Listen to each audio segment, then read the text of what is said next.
अब प्रभु, अब जब चुनाव हारिएगा तो और क्या करेंगे? थोड़ी ये मानेंगे कि खुद कितना भ्रष्टाचार किया, खुद कितनी हिंसा की है। और ऐसे में देखिए, जब तक आपकी सोच, आपकी नीति स्पष्ट नहीं होगी तो ये इस तरीके के परिणाम आते ही रहेंगे। एक तरफ आप एक गठबंधन बनाते हैं, उसी तरफ उसी गठबंधन के घटक दलों को आप लोग हराने का काम करते हैं। एनडीए जब एकजुटता के साथ आगे बढ़ती है तो हम लोग हर राज्य में एक दूसरे का साथ समर्थन करने का हम लोग कार्य करते हैं।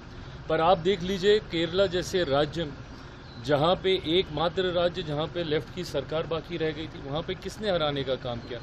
इंडिया अलायंस के ही दूसरे घटक दल ने ना।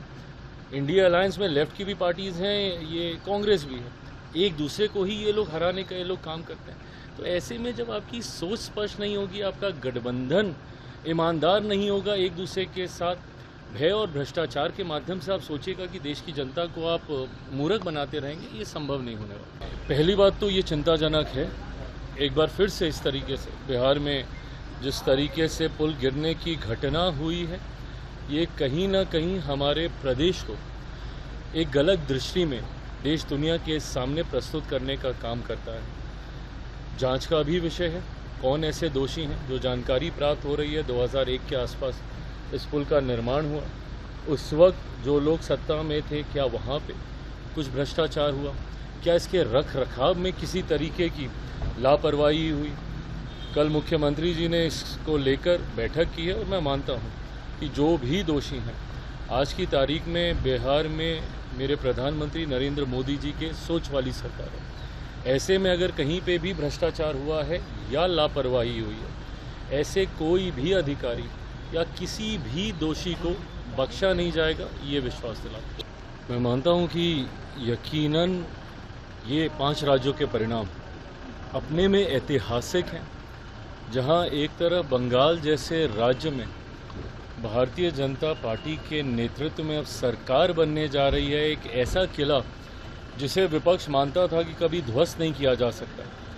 ऐसे में कहीं ना कहीं बंगाल की जनता ने भी ये स्पष्ट संदेश देने का काम किया है कि विपक्ष की जो नकारात्मक सोच है, तुष्टीकरण की, अहिंसा की, भय फैलाने की, उसको नकारने का काम बंगाल की जनता ने किया है।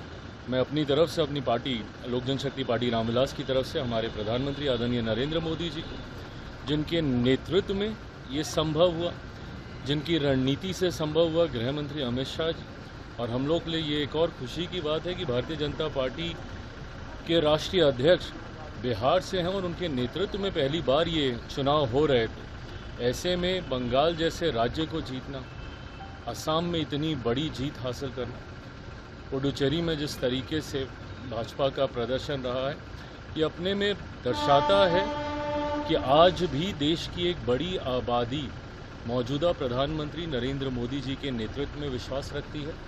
और ये परिणाम कहीं ना कहीं 2029 में होने वाले लोकसभा चुनाव को भी प्रिडिक्ट करने का काम करते हैं। मैं मानता हूं कि पुनः 2029 में लोकसभा में चौथी बार प्रधानमंत्री जी के नेतृत्व में पुनः एनडीए की सरकार बनेगी, जिस तरीके से बंगाल जैसे राज्य भी अब एनडीए की सोच, प्रधानमंत्री की सोच के साथ जुड़ रहा है।